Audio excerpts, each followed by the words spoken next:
It has sadly come to the light that a massive chunk of arable land in the far west of the country has remained barren. On a disappointing note, the various layers of government has failed to attract farmers to stay in their business. The scenario, despite a sizable percentage of the population in the western provinces reeling under food crisis, is highly unfortunate. Good morning, I am Bipashna Tamang and these are the headlines of the hour. Failure in implementation of government programs leaves around 27% arable land in Karnali barren. Farmers share plight related to irrigation and fertilizers. It's the fourth day of the 8th General Convention of the CPN Maoist Centre. Group-wise discussions on the political report presented by Party Chairman Dahal to conclude today. Several European countries report of record high COVID-19 cases as the Omicron coronavirus variant continues to surge across the continent. And Liverpool falter against Leicester, losing 1-0 as the Reds fall behind by 6 points at the top of Premier League. West Ham win against Watford. It's been quite a while since the federal and provincial governments introduced programs to till the barren lands across the nation to raise the country's agricultural productivity. However, the programs have yet to be implemented, exacerbating the state of food insecurity in several provinces. More in this report. Back in May, the then Chief Minister of Karnali Province, Mahendra Bahadur Shahi, inaugurated a special program to use barren lands in the province by planting corn in the land in front of the Ministry of Internal Affairs and Law. Farmers in the province were hopeful the program will address the province's food insecurity. However, 6 months since the event, the program has yet to show any result. Around 27% of arable lands in Karnali province is left barren. Farmers have also said they have not been able to use the available lands regularly due to lack of irrigation facilities and fertilizers. Meanwhile, the plight of the farmers in Sudur Pashchim province is such that many have resorted to switching their professions overall, unable to make a living off agriculture. This expert attribute to as one of the reasons behind the failure to use arable lands in the province. Sudur Pashchim province has been reeling in food scarcity for years now. The province that needs 362,014 metric tons of food each year reports of scarcity of around over 38,000 metric tons of food each year. The province this year is expected to face a shortage of 38,876 metric tons of food. In our Public Voice segment, we had asked the locals in all these 7 provinces regarding how they think could barren land be brought to their best use. Let's take a look at what they had to say. Public Voice. सिंचाई मल बिउ को सुविधा उपलब्ध गराउन सकेको खण्डमा चाहिँ बाजा जमिन रहँदैन। खेती गर्ने जनशक्तिलाई चाहिँ प्रोत्साहन स्वरूप केही नगद दिएर चाहिँ लगाउन सकिन्छ। कृषकहरूलाई चाहिँ आवश्यक तालिम चाहियो, मलहरू बेलामाथि चाहियो।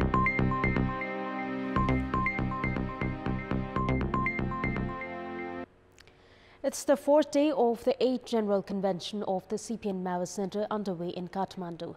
Discussions in groups were held on the political report presented by Party Chair Pushpakamal Dahal today. Of the 25 groups, discussions have ended in most, while a few are still delving into the details of the document and have been provided until 1 p.m. today to conclude their assessment. Some members of the CPN Maoist Centre have praised Party Chair Dahal for accepting past mistakes and sharing the commitment of improvement in days ahead in the report. Appreciating the political report presented by Dahal, most leaders have stressed on its effective implementation.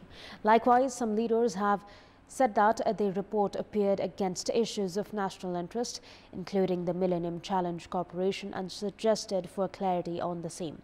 Over 1,600 representatives are attending the closed-door session of the General Convention. Meanwhile, discussions on the statute amendment proposal also took place in the party's standing committee yesterday. Leaders are to furnish their recommendation on the political report after conclusion of discussions today early afternoon. The party has made preparations to conclude its General Convention on Thursday after electing a new leadership. Air pollution has increased by 7 folds in the past 3 decades in Nepal. A recent study and the Department of Environment have identified smoke from diesel vehicles as the major pollutant in the country. More in this report.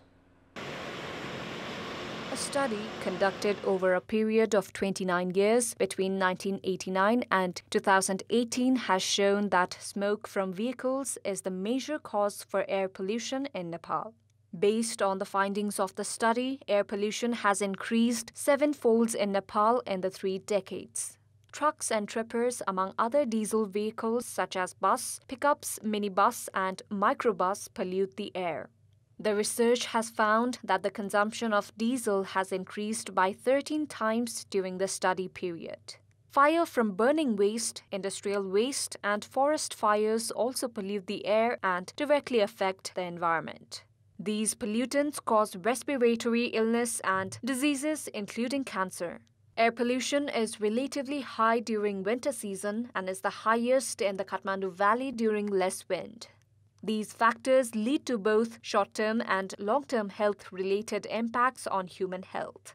It is imperative for the government to realize that the air pollution can be reduced only by promoting electric vehicles, ensuring regular repair and maintenance of vehicles and machineries, and importing quality petroleum products. The weather across the country has been affected due to the westerly low-pressure wind system. The Meteorological Forecasting Division said that it's raining across the country today since early morning, while upper hills and Himalayan region have received snowfall.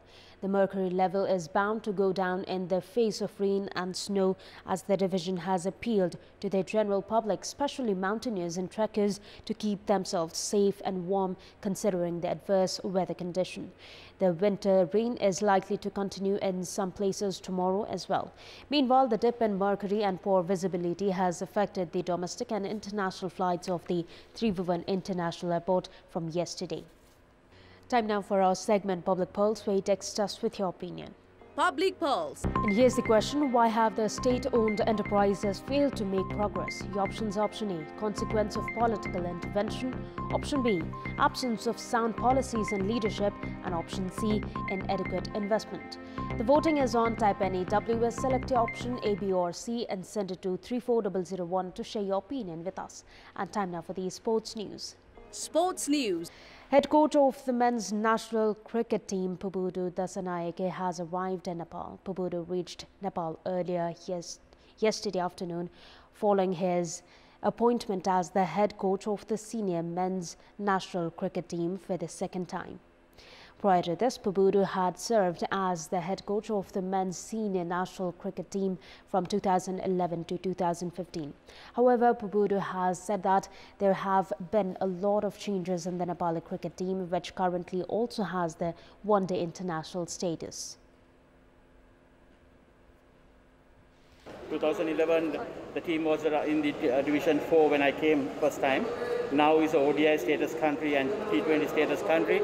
So the challenges are different on the field. There are a lot of things to work, and of course, as you all know me, I just want to take Nepal into the next level. That's all for the moment. Thank you for watching. Have a good day.